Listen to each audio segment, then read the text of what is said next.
حضرت والا دنیا میں سب سے زیادہ کام لیڈرشپ پہ اور امامت پہ جو آفیشلی کتابی شکل میں کسی محقق نے کام کیا ہے اور ریسرچ کی ہے، اس ریسرچر کا نام جان سی میکسویل ہے. میرا کیونکہ یہ بڑا ہی پسندیدہ ایک رائٹر ہے. یہ بالکل اسی طرح ہے جس طرح میرا بچہ ہیری پاٹر پڑھتا ہے تو وہ کہتا ہے جی مجھے بڑا کلک کرتا ہے. میرے زمانے میں کبھی ہم جب بچے تھے تو ماہنامہ پھول ہوتا تھا، ہمدرد ہوتا تھا، نونہال. یہ ہماری ایک بہت بڑی ایک کہہ لیجیے فیسٹ تھی، ایک دعوت تھی پوری. یعنی کتابیں پڑھنے کی اور رسالے پڑھنے کی بہت بڑی ایک ہمیں فیسلٹی ملتی تھی کہ ان کتابوں رسالوں کو ہم پڑھتے تھے. لیکن مطالعے کو میں نے دو حصوں میں تقسیم کر دیا، اور ایک حصہ وہ تھا جس کو ہمارے استاد محترم پروفیسر ارشد جاوید صاحب کہتے تھے ٹھوس مطالعہ، دیسی صاحب ہو گئے ٹھوس مطالعہ. اور دوسرا وہ تھا وہ کہتے تھے یہ ٹھوس نہیں ہے، کم از کم یہ غیر ٹھوس کہہ لیجیے، کچھ کہہ لیجیے. وہ اکثر تو ٹھوس بھی کہہ رہتے تھے. انہوں نے کہا کہ وہ تحریر، وہ لٹریچر، وہ کتاب جو آپ میں کم از کم 3 چیزیں پیدا کر دے وہ ٹھوس ہے. اگر وہ 3 میں سے ایک بھی چیز پیدا نہیں ہوئی تو وہ کوئی سنجیدہ مٹیریل نہیں ہے. وہ کہتے تھے کسی بھی لٹریچر، کسی بھی لیکچر کو سننے کے بعد، کسی کتاب کو پڑھنے کے بعد، ایون کہ کسی اچھی فلم کو دیکھنے کے بعد اور کسی نشست کو اٹینڈ کرنے کے بعد، 3 چیزوں میں سے پہلی چیز کا نام ہے کہ آپ کی سوچ کی اصلاح ہو جائے. آپ کا فکری مغالطہ اگر کسی لٹریچر سے ٹھیک ہو جاتا ہے تو اس مصنف کا بہت بڑا احسان ہے آپ پہ کہ اس نے آپ کی سوچ کو ٹھیک کر دیا. اس کی وجہ کیا؟ دنیا میں آج ساری کی ساری سائنس جو ہے، جس نے کہہ لیجئے انسان کی ساری تاریخ کو لکھا ہے اور انسانی رویوں پہ ریسرچ کی ہے اور باقاعدہ مضمون کے طور پہ پڑھائی جانے لگ پڑی، اسے اینتھروپولوجی کہا جاتا ہے. اور اینتھروپولوجی میں یہ مانا جاتا ہے کہ یہ جو ریکارڈڈ ہسٹری 10,000 سال کی تاریخ ہے، اس ریکارڈڈ ہسٹری میں سب سے بڑا کمال جو ثابت ہوتا ہے کہ انسان کے انسان ہونے کی وجہ ہے وہ انسانی سوچ ہے. آپ ذرا اس کی پاور کا اندازہ لگا لیجئے کہ اچانک 2 بھائی جو سائیکل میکینک ہیں وہ فقط بیٹھ کے سوچتے ہیں کہ ہمیں ہوا میں اڑنا ہے. یہ سوچنا ہے صرف. اچھا، یہ سوچنے کا معیار یہ ہے کہ ان کے پاس وسائل بھی کوئی نہیں ہے. یعنی ان کے تھانے میں نفری بھی پوری نہیں ہے، ان کے پاس ریسورسز کی بھی کمی ہے، ان کا علاقہ بھی کچھ چونیاں لگتا ہے. شاید میں سمجھانے کے لیے صرف کہہ رہا ہوں. ان کے پاس نفری پوری نہیں ہے، ان کے پاس ویپن پورے نہیں ہیں. اور یہ 2 بھائی، صرف سمجھانے کے لیے کہہ رہا ہوں، فقط سوچتے ہیں. اور اس وقت فل آف ریسورسز میں اگر کوئی شخص ہے جس کے پاس وسائل کی انتہا ہے، یعنی آئیڈیل تھانہ اس کو ملا ہوا ہے، تو وہ شخص کا نام لینگلی تھا. وہ صاحب آج میں سے کوئی ایک بندہ بھی اس کا نام نہیں جانتا ہوگا. کیوں نہیں جانتا ہوگا؟ کیونکہ ریسورسز کی انتہا تھی، سب کچھ اس کے پاس تھا.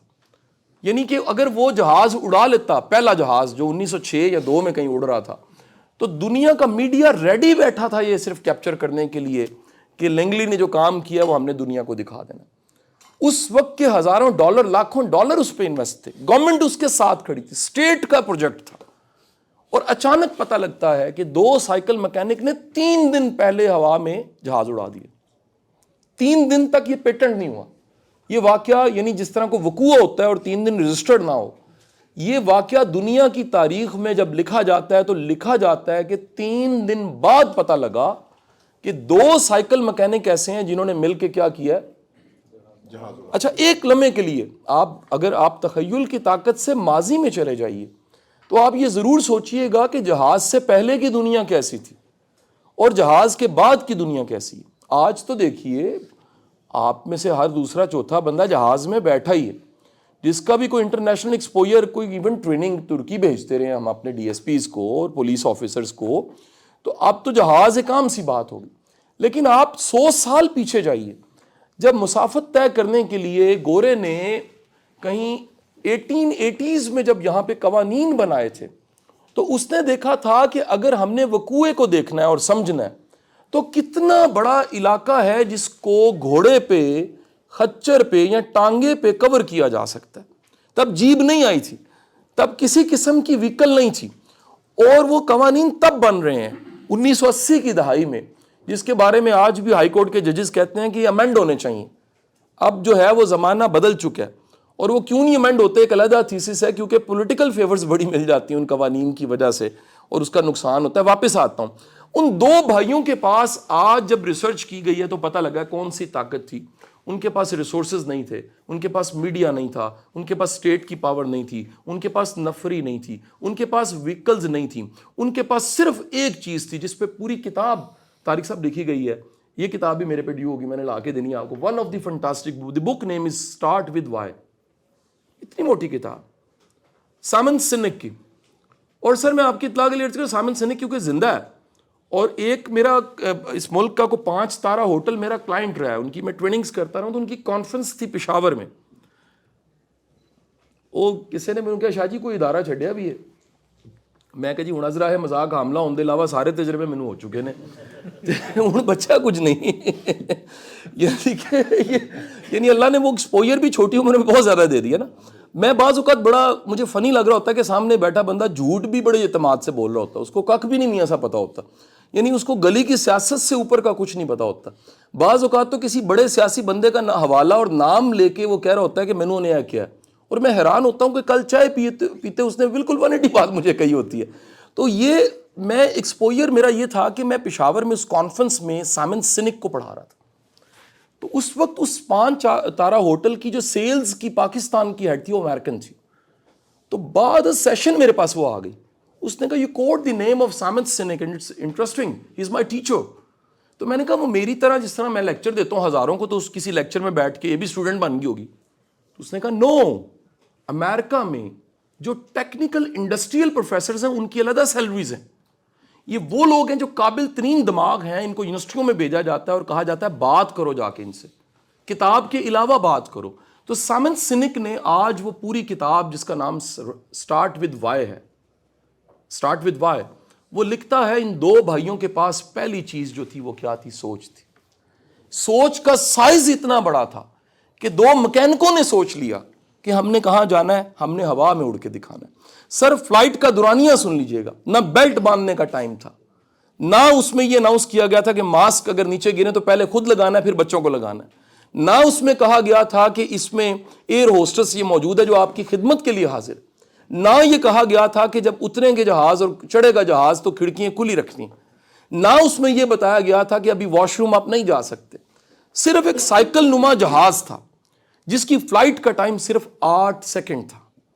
3 دن کے بعد پوری دنیا کو صرف ایک یقین ملا تھا, اور وہ یقین کیا تھا؟ کہ ہم انسان پرندوں کی طرح ہوا میں اڑ سکتے. اور وہ یقین کا معیار اتنا زیادہ تھا کہ آج آپ اگر کسی جہاز میں بیٹھیں تو 1 گھنٹہ 35 منٹ کے بعد کراچی آ جاتا ہے. آپ فقط 4 گھنٹہ اور 25 منٹ کے بعد تھائی لینڈ لینڈ کرتے ہیں. آپ فقط, میں ایمبیسڈر رہا ہوں ازبکستان کا, تو ہماری فلائٹ 2.25 گھنٹے کی ہوتی تھی. ہم کہتے تھے کراچی جتنا ہی ٹائم لگتا ہے. میں تاشکند جب لینڈ کرتا تھا تو میں ٹائم دیکھتا تھا 2.25 گھنٹے میں لینڈ ہو جاتا تھا. آج آپ کے جو فائٹر پائلٹس ہیں اس میں سے کوئی پرانا میراج نکال لیجئے, رفیقی ایئر بیس پہ چلے جائیں, سارے وہاں پڑے ہوئے ہیں, تو آپ کو پتہ لگے گا کہ وہ جب اوپر سے گزرتا ہے, کوئی سرگودا میں پوسٹڈ رہا ہے تو سر تو تازہ ہیں, تو ایک بار تو پنجابی میں کہتے ہیں کلیجے کو بھی پتہ لگتا ہے جہاز کیا ہوتا ہے. سر جس کی پہلی فلائٹ صرف کتنی تھی؟ 8 سیکنڈ تھی. سر میں آگے جاتا ہوں. 1961 دنیا کے طاقتور ملک کا پریزیڈنٹ جان ایف کینڈی کہتا ہے کہ ہم وہ قوم اور نسل ہیں جو چاند پہ پاؤں رکھیں گے. سر سوچ, فقط سوچ ہے. ود ان 10 years 1969 میں چاند پہ پاؤں رکھ دیا گیا, which was impossible.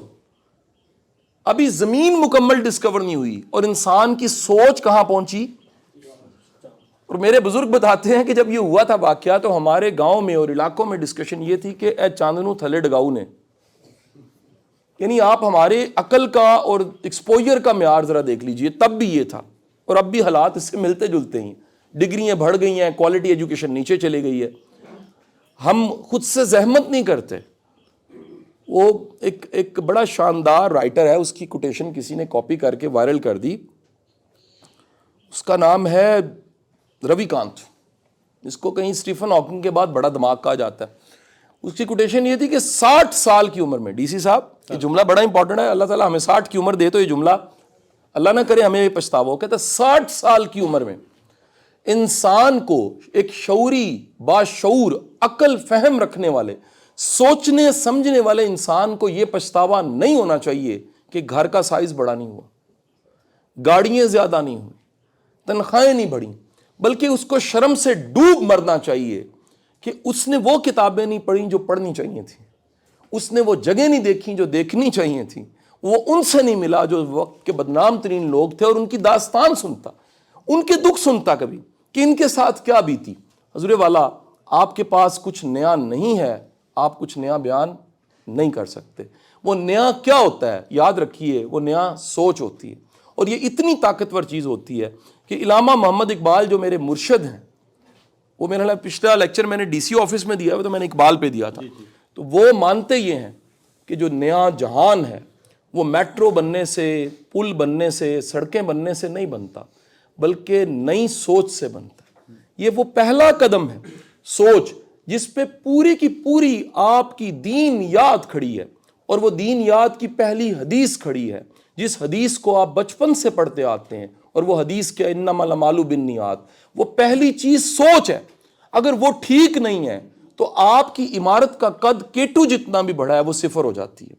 یہ سوچ کی بنیاد اتنی بڑی ہے کہ وہ نماز جو دکھاوے کی آپ نے پڑھی، یعنی سوچ پیچھے دکھاوا منہ پہ مار دی جاتی ہے۔ وہ کعبے کا طواف جس کے آخر میں آپ نے چوتھے پانچویں چکر پہ جیب کاٹ لینی ہے، وہ کسی کام کا نہیں۔ یہ وہی نیت ہے جس پہ بلے شاہ کہہ دیتا ہے کہ اندر کی پلیتی ختم کیے بغیر صرف نہانے سے اور وضو کرنے سے کوئی فرق نہیں پڑتا۔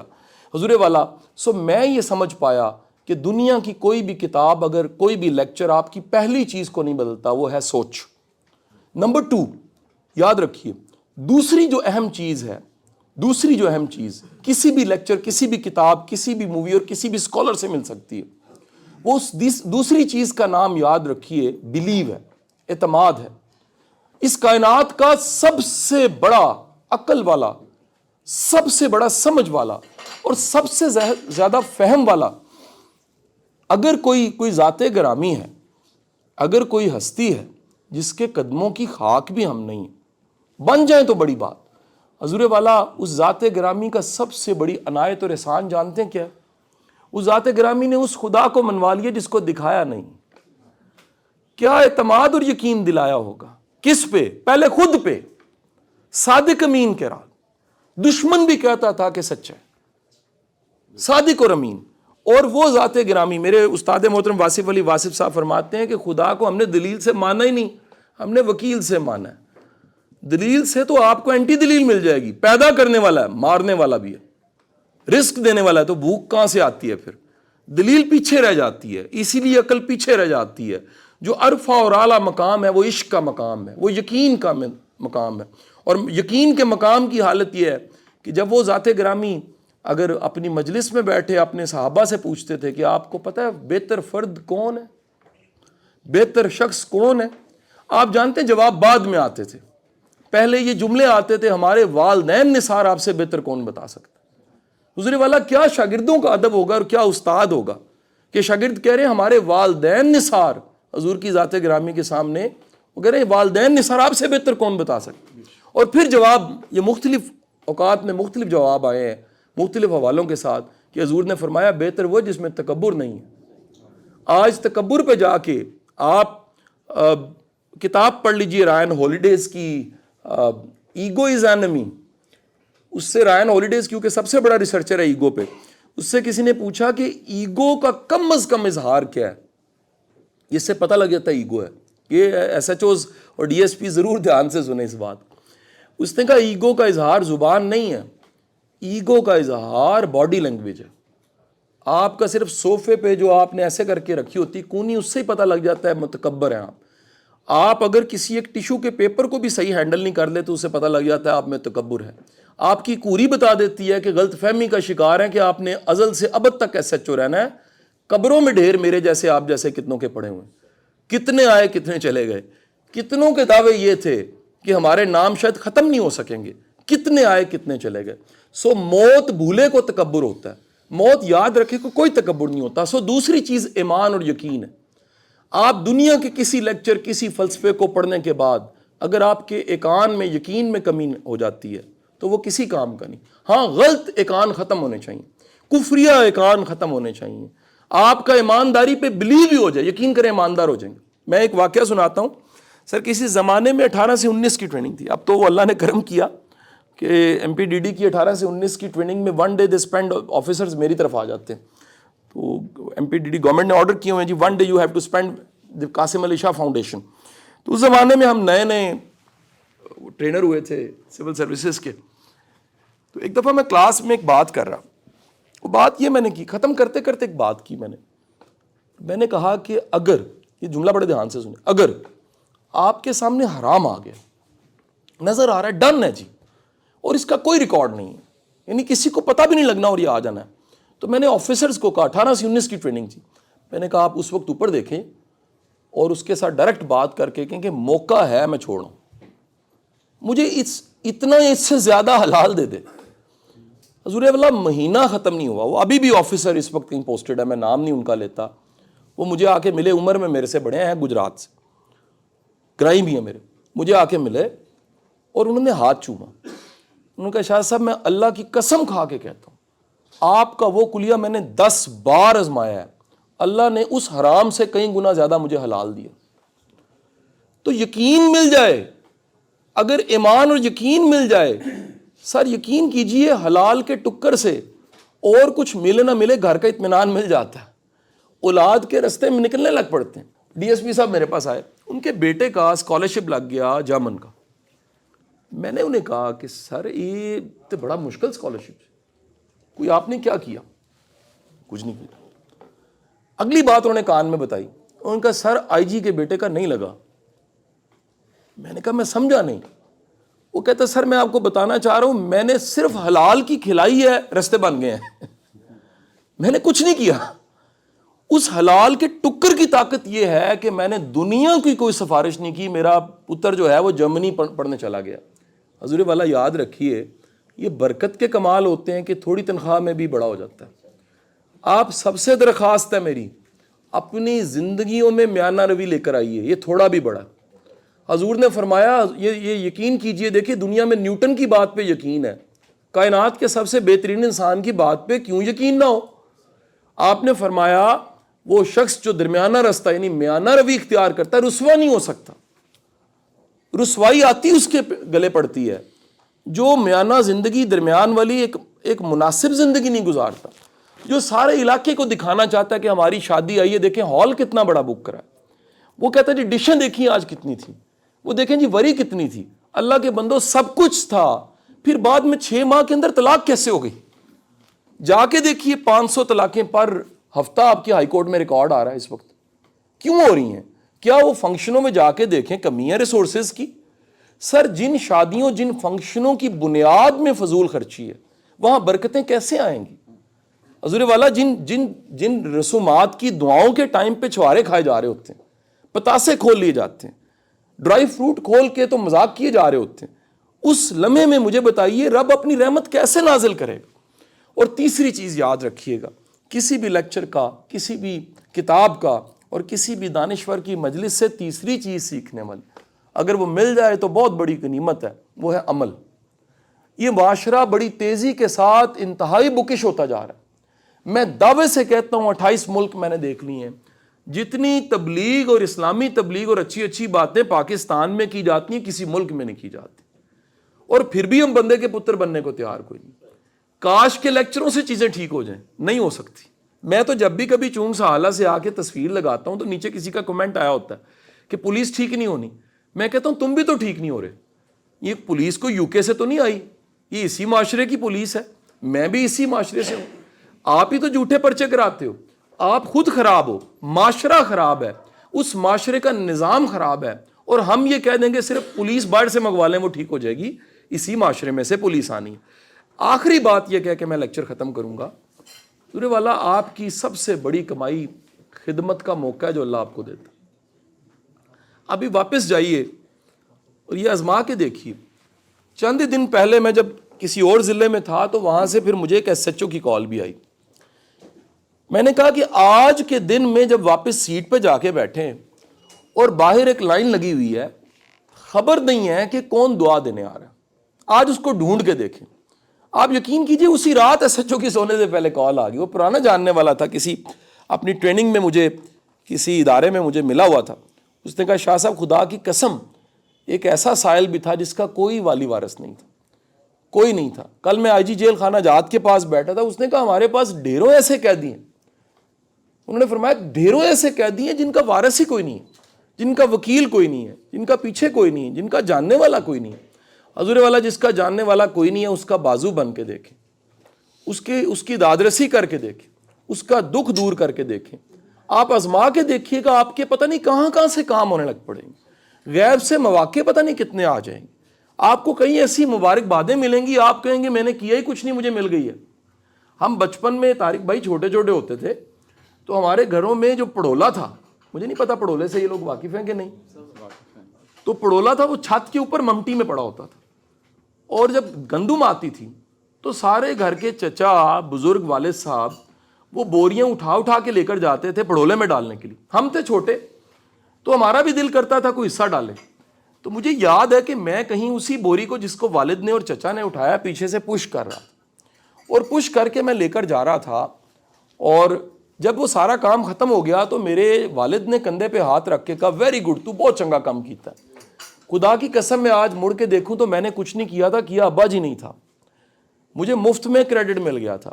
حضور زندگی میں مڑ کے دیکھیے گا, کر تو وہ رہا ہے, آپ مفت میں ایس ایچ او لگے ہوئے ہیں.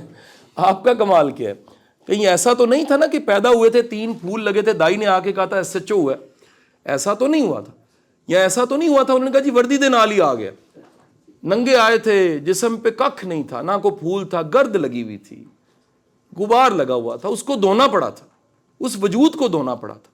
آپ کی اطلاع کلیئرز ہے, آپ سن کے حیران ہو جائیں گے. جس دن آپ اور میں پیدا ہوئے تھے نا, اس دن پیدا ہونے والوں میں 70% مر چکے ہیں.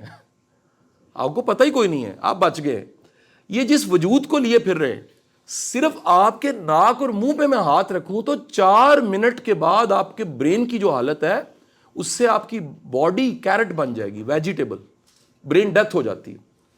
فقط ناک اور منہ بند ہو جائے, فقط ناک اور منہ کے بند ہونے سے 4 منٹ بعد برین ڈیتھ ہوتی ہے. اور آپ دعویٰ کیے بیٹھے ہیں کہ ازل پہ ہم تھے, ابد پہ ہم تھے. اس غلط فہمی کو دور کیجئے. آج جب ظہر پڑھیں تو ذرا عشق سے پڑھ کے دیکھیے گا, اور سجدے میں سر رکھ کے یہ محسوس کیجئے گا کہ اصل میری اوقات یہی ہے. اگر یہ عقل, یہ نام, یہ سچو سجدہ نہیں کرتا, یہ ساری طاقتیں جو اس نے دی ہیں وہ سجدہ نہیں کرتی, تو حضور سوال ضرور کیجئے گا کہ اصل میں آپ کون ہیں اور کیا کر رہے ہیں. اللہ میرے ملک کو شاد آباد رکھے, اور اللہ تعالیٰ آپ سب کو بھی, اس میں کوئی خیر کی بات تھی وہ آپ کو عمل کرنے کی توفیق عطا فرمائے. بہت بہت شکریہ.